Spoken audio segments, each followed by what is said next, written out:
Olá a todos, sejam muito bem-vindos ao meu canal de palestras espíritas. O tema desse vídeo é novamente um assunto extremamente delicado: o aborto. O tema do vídeo é o aborto perante as leis divinas e perante as leis humanas. Agradeço muito a todos vocês que têm assistido os meus vídeos, têm compartilhado os vídeos também, têm se inscrito em meu canal. Estamos chegando em quase 3.500 inscritos, quase 1.000 vídeos postados também. Agradeço a Deus a oportunidade da realização desse trabalho. Mas o aborto vem sempre sendo muito falado, muito discutido em todo o planeta. E o aborto, ele é um crime, a não ser naquela circunstância em que a mãe corre risco de morrer.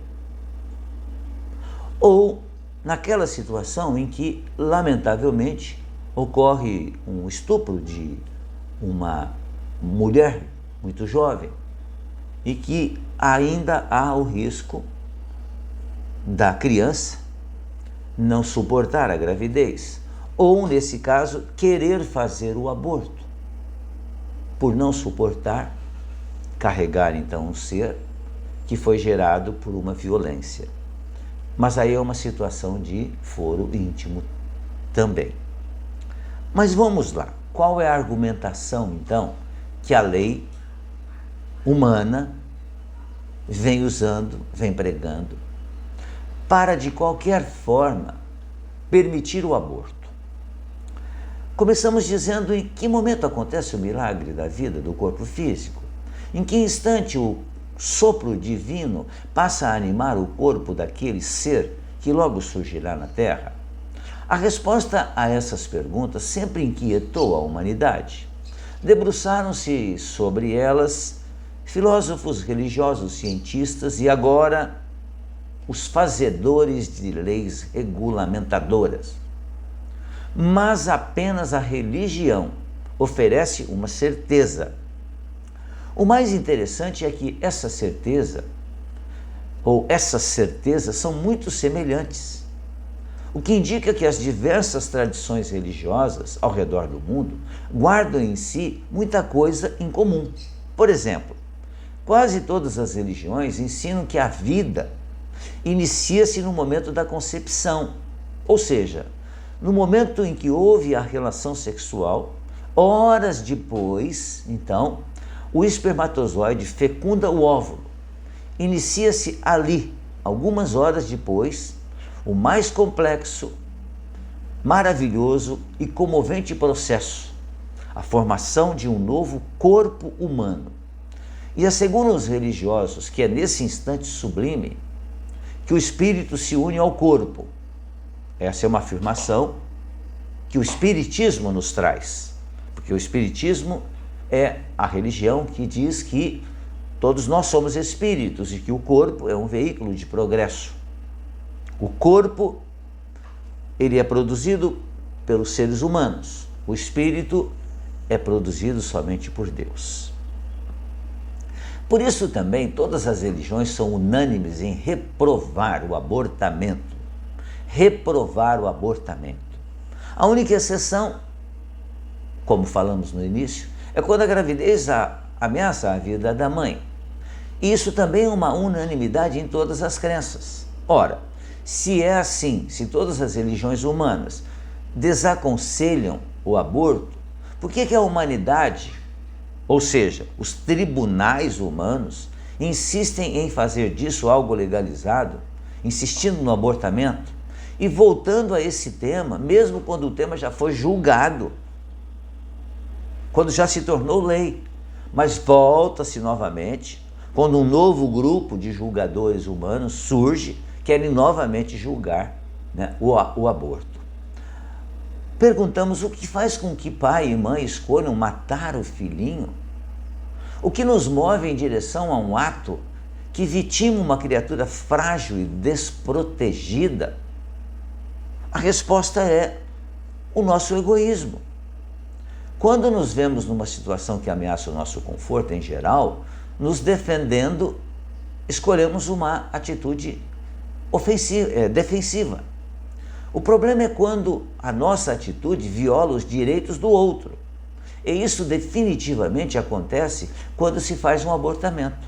Sim, porque no silêncio do ventre cresce um corpo que já tem dono.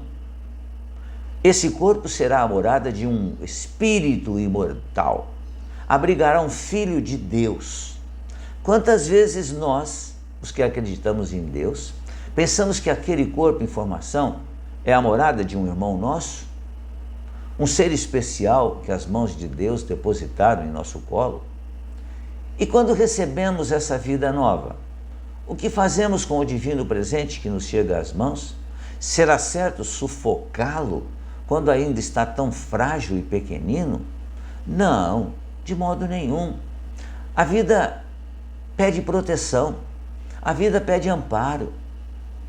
Em todos os países e idiomas do mundo, a maternidade é louvada como sublime. Não podemos, em nome da modernidade, corromper os valores morais e éticos que herdamos. A lei natural é a lei de progresso, jamais de retrocesso. Hoje o discurso de muita gente é que a mulher pode e deve ter o poder de decisão sobre o seu corpo. E deve ter mesmo, sem dúvida nenhuma. Ocorre que a lamentável legalização do abortamento sem uma causa moral, médica, clínica, ela é tratada como avanço dos direitos humanos, pois se alega que a medida vai proteger as mulheres, principalmente as mulheres pobres, que fazem abortamento ilegal.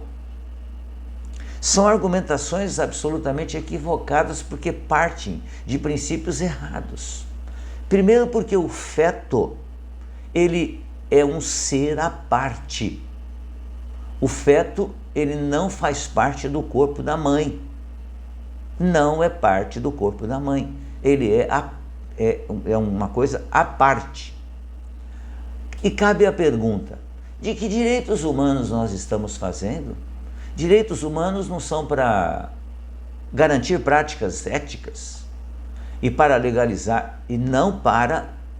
Direitos humanos são para garantir práticas éticas, mas não são feitos para legalizar o assassinato de crianças. Sim, o assassinato de crianças, pois o feto já é um ser existente e em desenvolvimento. E se desejamos de fato proteger as mulheres pobres, como se usa como argumentação, das consequências de um abortamento ilegal, deveríamos também investir em saúde e em educação. Aliás, a frase mulheres pobres esconde uma realidade. A realidade de que mulheres ricas, bem informadas, também abortam. Em clínicas melhores preparadas? Sim, sem dúvida nenhuma, mas praticando o mesmo crime. As leis humanas deveriam proteger a criança em formação. Por outro lado, as mulheres bem informadas e de bom senso deveriam usar os métodos contraceptivos, como também as mulheres pobres têm acesso a esse método e não precisariam matar para evitar uma gestação. Uma pergunta importante que fica: e o amor, que tanto falamos e aspiramos sentir? O exercício do amor nos recomenda cuidar dos mais fracos. Que amor é esse que se desvencilha da vida que floresce? O amor aconselha, abençoa, fortalece. É a expressão máxima da solidariedade.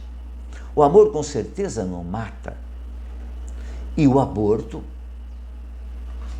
levando em conta aqueles fatores diferenciais, então a mulher engravida, tem uma gravidez difícil, e o médico, que é aquele competente para fazer essa análise, diz: olha, existe um grande risco de você, do seu corpo, pela fragilidade do seu corpo, não suportar a gravidez. Então nós aconselhamos fazer o aborto. porque você pode morrer na mesa em que se fará, então, o tratamento para que a criança nasça.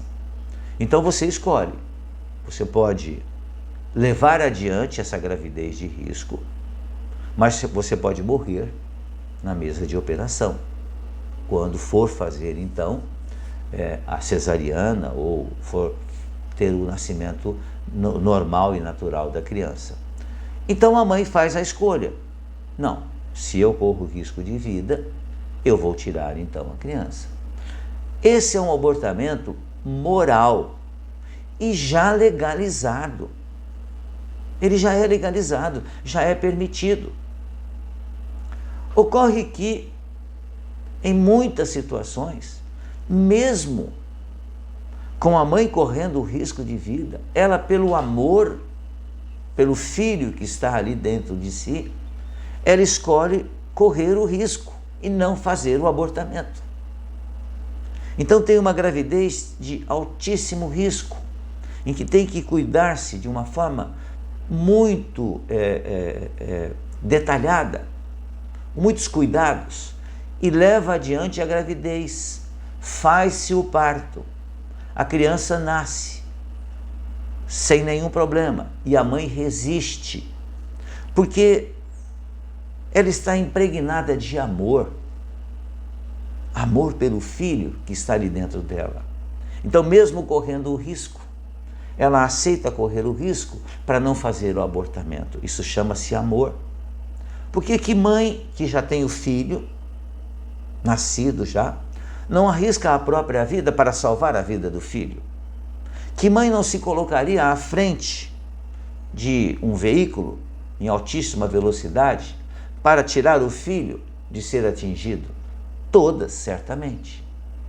Por isso que o aborto, em todas as ocasiões, ele precisa ser muito pensado, porque vale a pena correr o risco para que a criança nasça, porque Deus confiou-nos aquele seu filho para que nós cuidemos dele. Mas as leis, lamentavelmente, a cada período voltam a discutir, então. Agora a discussão é até que quantas semanas é possível se fazer o abortamento? 5 semanas, 10 semanas, 12 semanas, 15 semanas? É a lei fazendo um julgamento, utilizando apenas a matéria. Não existe nada de moralidade nesse julgamento. Por isso que existe uma diferença muito grande entre a lei humana, que é falha, por isso que modifica-se sempre, e a lei divina, que é perfeita. E Deus não nos desampara. Deus não desampara aquela mãezinha que engravidou e que tem um corpo frágil, corre risco de morrer. Ela está amparada por Deus. Mesmo aquela criança que sofreu uma violência sexual lamentável, condenável, ela também está amparada por Deus. Pensemos nisso. Esse é um assunto que não se encerra. Merece de nós, sem dúvida nenhuma, uma reflexão muito profunda. Porque as religiões como um todo veem o aborto como um ato criminoso, mas a lei do homem não o vê assim. Pensemos, analisemos, reflitamos. Mais uma vez agradeço muito a sua atenção. Fiquem bem, fiquem em paz. Lembrando que uma gravidez é algo sublime, sempre, em todas as ocasiões. Fiquem bem, fiquem em paz.